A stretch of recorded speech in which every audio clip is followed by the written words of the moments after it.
आपने टीचिंग का जो आपका एक्सपीरियंस है वो कैसा रहा? मैं टीचिंग में आया जिसके अंदर मैंने फिर सीए स्टूडेंट्स को भी पढ़ाया है।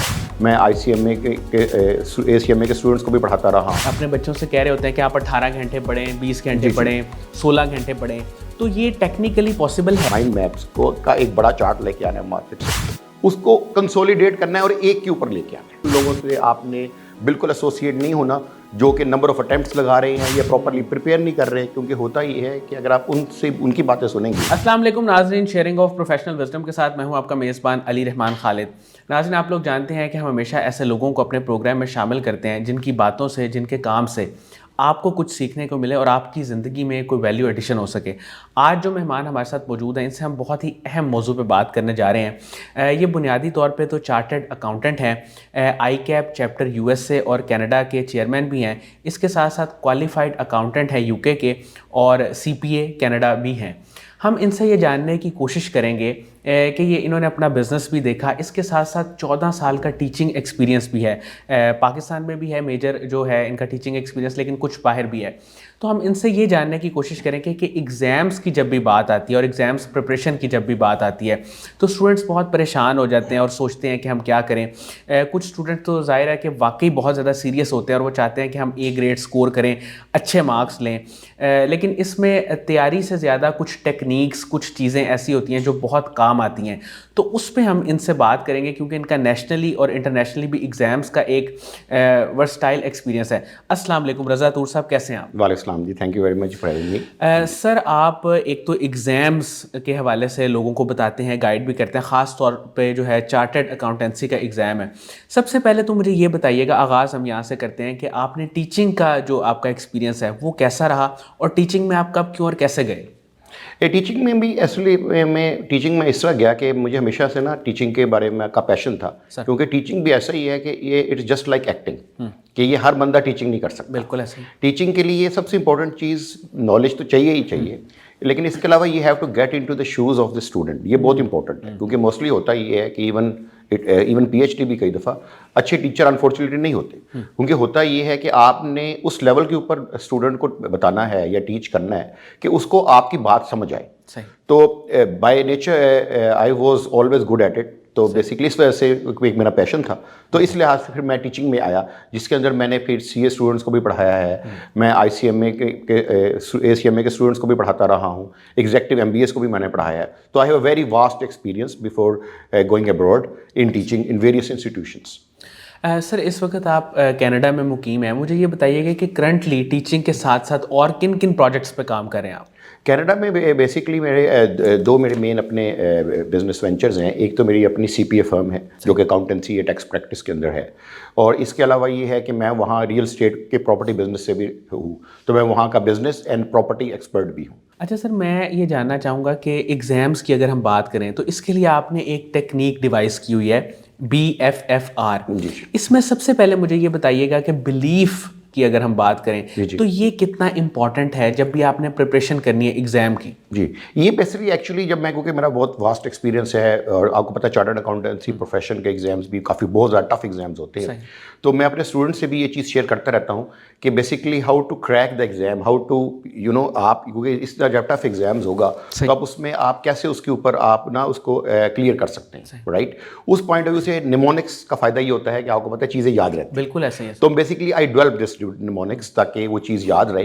तो इसमें जो बिलीव जो पहला है B, वो बहुत इंपॉर्टेंट है, क्योंकि होता ये है कि स्पेशली हर एग्ज़ाम में, और स्पेशली जब आपका CA या उसका आपका ACMA का एग्ज़ाम हो, तो उसके अंदर आपने शुरू में बिलीव को डेवलप करना है। आपको बिलीव होना चाहिए कि आप ये एग्ज़ाम फर्स्ट या मिनिमम अटैम्प्ट में पास कर सकते हैं। उसके लिए बहुत ज़रूरी ये है कि आप उन लोगों से मिले, स्टूडेंट से, अपने आपका एनवायरनमेंट ऐसा होना चाहिए जो कि ये एग्ज़ाम जो कि इन्होंने बहुत इजीली या इन डिस्टिंक्शन के साथ पास किया है, उससे ही आपका बिलीफ सिस्टम डेवलप होगा। तो ये आपका अपना बिलीफ सिस्टम भी होना चाहिए, फिर वो आपने एनवायरनमेंट पैदा करनी है। उन लोगों से आपने बिल्कुल एसोसिएट नहीं होना जो कि नंबर ऑफ अटेम्प्ट्स लगा रहे हैं या प्रॉपर्ली प्रिपेयर नहीं कर रहे, क्योंकि होता ही है कि अगर आप उनसे उनकी बातें सुनेंगे तो ऑटोमेटिकली आप में डिस्करेजमेंट, आप हार मान लेते हैं, आपको ऐसा लगता है कि ये हो नहीं सकता। एग्जैक्टली, क्योंकि ऐसे लोग भी हैं जो कि इन एग्जाम में जिन्होंने गोल्ड मेडल्स लिए, तो दीज आर द पीपल, आप उनसे पूछे, उनसे डिस्कशंस करें तो ये सबसे इंपॉर्टेंट चीज़ है बिलीफ सिस्टम में। यानी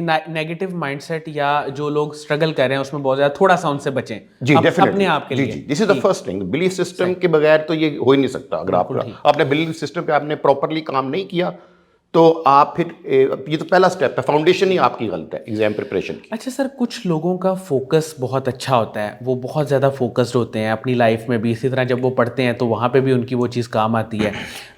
आम लोगों का, जैसे हम भी जब स्टडी करते थे, और तो अटेंशन स्पैन इतनी देर रहता नहीं, यानी कि आप कुछ देर तो पढ़ लेते हैं, 5, 10, 15, 20 मिनट, उसके बाद फिर आपका माइंड दूसरी चीज़ों की तरफ जाने लग जाता है। ये बहुत सारे स्टूडेंट्स का मसला है। इवन के छोटी क्लासेस के अगर स्टूडेंट्स हो, वहाँ से लेके FSC और फिर आगे जो है वो ग्रेजुएशन तक, सर इसका कोई हल है?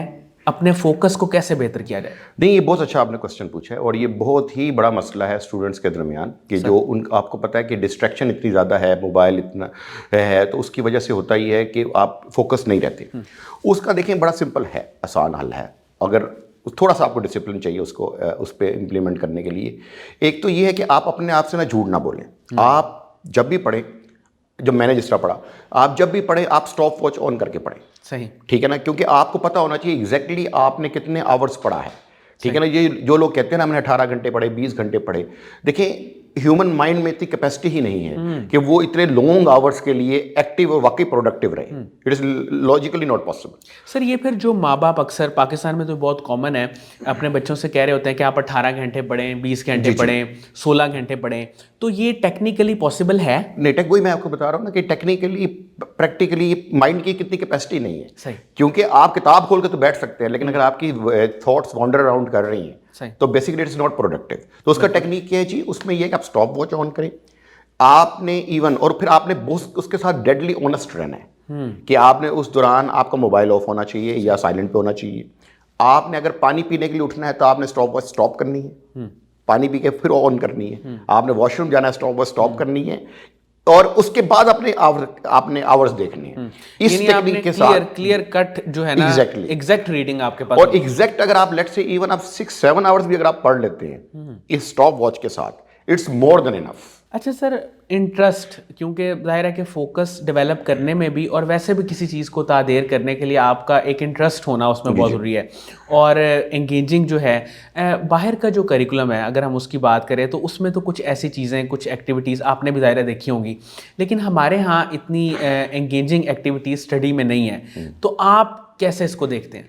नहीं, ये भी बड़ा अहम सवाल है और ये बड़ा नेचुरल बात है। इसमें कोई ऐसी, स्टूडेंट बड़े परेशान होते हैं जी कि हमें ना इंटरेस्ट डेवलप नहीं होता स्टडीज़ के अंदर, और जो कि नेचुरल है, क्योंकि ऑब्वियस बात है। देखें, जब एक चीज़ ओवरवेलमिंग होगी, आप एक किताब खोलेंगे और वो चीज़ आपको समझ आने में शुरू में डिफिकल्टीज होती है, तो एक नेचुरल बात है कि आपको वो ओवरवेलमिंग होती है, इंटरेस्ट पैदा नहीं होता। लेकिन उसके लिए कुछ टेक्निक्स है जो मैंने हमेशा खुद भी यूज़ की है और मैं अपने स्टूडेंट्स को भी बताता हूँ। जैसे फॉर एग्जाम्पल, इसमें एक टेक्निक है जो मैं बहुत वाइडली यूज़ भी करता हूँ और सबको इंकरेज करता हूँ, वो है mind mapping technique. Mind mapping technique क्या है, मैं आपको थोड़ा सा इसको एक्सप्लेन करता हूँ। वो ये होता है कि फॉर एग्जांपल लेट्स से आपका जो भी सब्जेक्ट है, राइट, उसमें फॉर एग्जांपल 12 चैप्टर्स हैं, तो माइंड मैपिंग टेक्निक है जिस पे लोग गूगल भी करके इसको चेक कर सकते हैं, यूट्यूब पे बेशुमार वीडियोस बनी हुई हैं माइंड मैपिंग टेक्निक्स की। इसमें है ये इस तरह कि आप जो अपने चैप्टर्स है उसके डायग्राम बनाते हैं। आप बिल्कुल स्टार्ट कर, बीच में मिडल में से स्टार्ट करते हैं और हर जो मेन उनके जो पैराग्राफ्स हैं उसकी आप ब्रांच आउट करते हैं उसको, और जितने एक पेज के ऊपर आप उसके सारे की पॉइंट्स लिखते हैं उस पूरे चैप्टर के।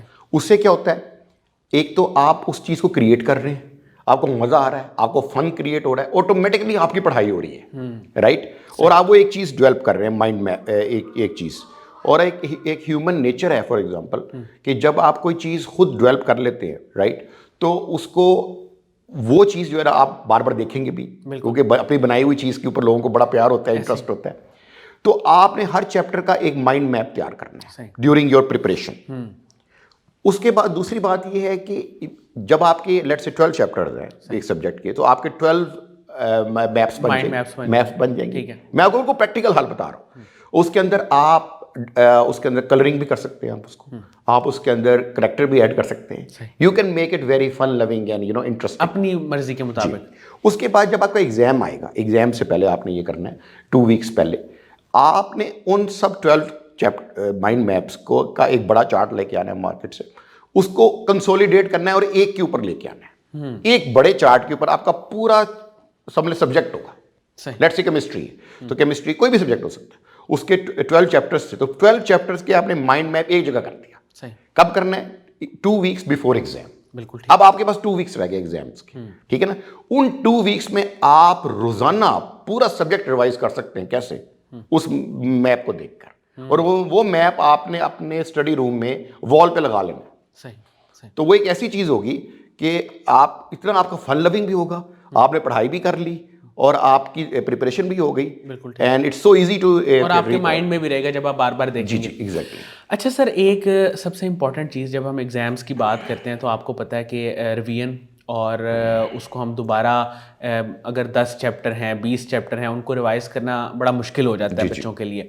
ज़ाहिर है एग्ज़ाम में हार्डली 1 या 2 दिन होते हैं आपके पास, अगर ज़्यादा दिन हो तो आप वैसे ही कहते हैं कि चलो आखिरी 2 दिन में मैं पढ़ लूँगा ताकि मुझे याद रहे। जी जी तो ये जो रिवीजन का प्रोसेस है इसके हवाले से आप क्या कहेंगे? जी, अभी जो मैंने आपकी टेक्निक का डिस्कस किया, हाँ, ये भी रिवीजन में आ जाती जी जी बिल्कुल ऐसे ही है, क्योंकि होता ये है कि रिवीजन भी automatically it should be a fun loving part, ठीक है ना? आपने ऑब्जेक्टिव यही है कि आपकी जो आपका प्रोसेस ही ऐसा डिजाइन होना चाहिए पढ़ाई का, ताकि ऑटोमेटिकली आपकी इनडायरेक्टली पढ़ाई और रिवीजन हो। तो ये माइंड मैपिंग टेक्निक, इसलिए मैं इसका बहुत बड़ा एडवोकेट हूँ, क्योंकि ये आपको ऑटोमेटिकली रिवीजन पे भी हेल्प करेगी। क्योंकि होगा ये है कि जब एक चार्ट बन जाएगा, आप उसको बार बार देखेंगे, ऑब्वियस बात है आपने खुद डेवलप किया हुआ है, आप उसमें कैरेक्टर ऐड करेंगे, तो आपने ये करना है कि जब आपने बना लिया उसको, तो आपने एवरी मंथ उसको 1 or 2 टाइम्स देखना है। ठीक है। तो क्योंकि कुछ उसमें मेन देखिए, इसमें बहुत बड़ा एक साइकोलॉजिकल एलिमेंट है, इसके ऊपर बड़ी रिसर्च हुई है। साइकोलॉजिकल एलिमेंट ये है क्योंकि आपके जब जिस तरह बच्चे अपने नोट्स बनाते हैं, नोट्स बनाने का बेनिफिट भी यही होता है। एग्जैक्टली, ठीक है ना? ये नोट्स और डायग्राम सेम चीज़ है, लेकिन डायग्राम क्योंकि ज़्यादातर आपकी लोगों की पिक्टोरियल मेमोरी होती है, तो इसलिए diagram is normally more efficient then notes. लेकिन नोट्स पे ये बनाने का बेनिफिट यही है कि आप नोट्स बनाते हैं, ऑटोमेटिकली आपकी रिवीजन बार बार होगी जब आप उसको देखें। सर मुझे ये बताइएगा कि जहाँ हमने इतनी पॉजिटिव चीज़ों की बात की, तो एग्ज़ाम्स की प्रिपरेशन जब बच्चे कर रहे होते हैं, आपने भी कई लोगों को ऑब्जर्व किया होगा, सबसे बड़ी मिस्टेक वो क्या करते हैं जिसकी वजह से आप समझें कि उनके मार्क्स अच्छे नहीं आ पाते? वो मिस्टेक्स 2-3 क्या क्या है, मैं चाहूँगा आप वो भी हाईलाइट करें ताकि ये भी एक चीज़ लोगों को पता चले। नहीं, उसमें जो सबसे इंपॉर्टेंट चीज़ ये है कि वो कहते हैं ना, जिस तरह स्टीफन कवी ने कहा, you know, keep the and in mind, वो ना, तो वो वाली मेन पॉइंट यू है कि आपने जब भी एग्ज़ाम की कोशिश करें कि आप एग्ज़ाम की प्रिपरेशन करें, तो हर साथ साथ जो है ना, आप अपने एग्ज़ाम के जो पास्ट पेपर्स हैं, उस एग्ज़ाम के जो भी आप एग्ज़ाम दे रहे हैं, उसको एंड पे मत रखें। स्टूडेंट सबसे बड़ी गलती ये करते हैं, क्योंकि उस जो जिस तरह के क्वेश्चंस आए हुए हैं वही डिटरमिन करते हैं आपने तैयारी कैसे करनी। तो कई बार लोग ये करते हैं कि बेसिकली इस चैप्टर पढ़ने में, बाकी चीज़ें करने में इतने ज़्यादा वो इन्वॉल्व हो जाते हैं या इतना बिजी हो जाते हैं कि वो बहुत एंड पे रखते हैं कि नहीं, ये जो पास्ट पेपर्स हैं मैं इसको एग्जाम जो होगा उससे 2 मंथ्स पहले करूंगा, 3 मंथ्स पहले करूंगा। टाइम मैनेजमेंट जी जी, टाइम मैनेजमेंट, और स्पेशली क्योंकि पेपर्स, लास्ट पास्ट पेपर्स बड़े इंपॉर्टेंट है, तो आप कोशिश करें कि उनको लेकर जो चैप्टर जैसे जैसे आप करते जा रहे हैं, साथ साथ उसके पास पेपर का क्वेश्चन भी आप टॉपिक वाइज आप चले, तो वो एक सबसे बड़ी जो मिस्टेक मैंने देखी कि एक तो लोग जो है ना वो होते हैं।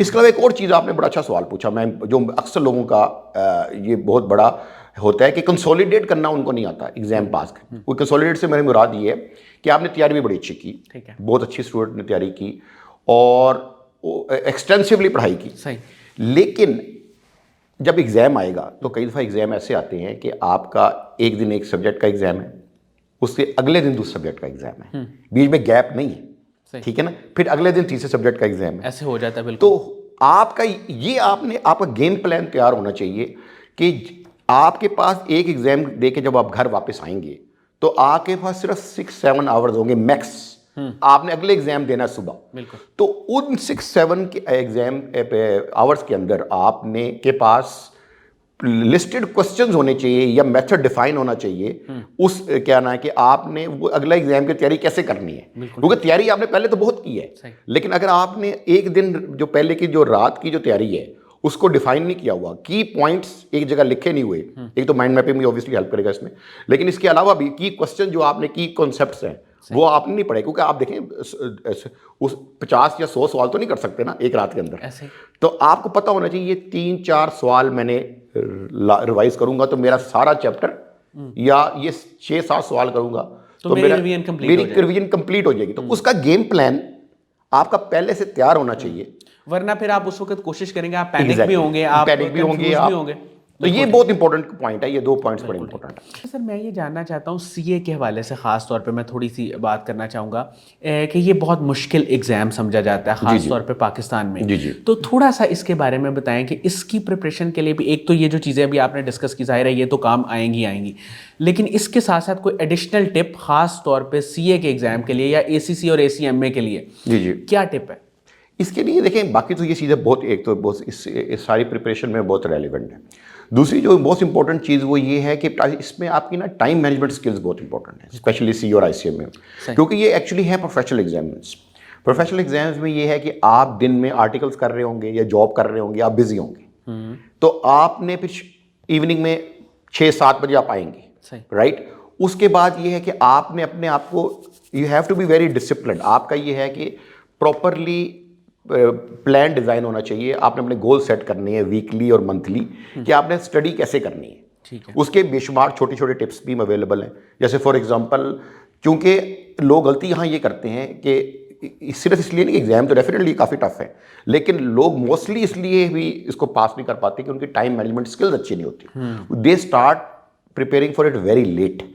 तो इसका तरीका ये है कि ड्यूरिंग योर आर्टिकल्स आपने साथ साथ अपने टाइम को इस तरह मैनेज करना है कि या तो आपने ट्यूशन ग्रुप्स ज्वाइन करने शाम को आकर, ठीक है, ताकि आपको ज़बरदस्ती आपको पता हो कि यार मैंने इस टाइम पे वहाँ एक पढ़ने चला जाना है। बस 6 बजे आप आए हैं तो 8 o'clock या 9 o'clock आपका वो ग्रुप स्टार्ट हो जाएगा, जो कि 2 आवर्स आपको डेली बेसिस पे इंगेज करेगा। तो एक तो तरीका ये है। नंबर 2, छोटे छोटे टेक्निक्स हैं। बेशक आप आके अगर आपसे घर में फोकस नहीं हो रहा, आप रोज़ाना लाइब्रेरी जाएं और 2 आवर्स पढ़ें।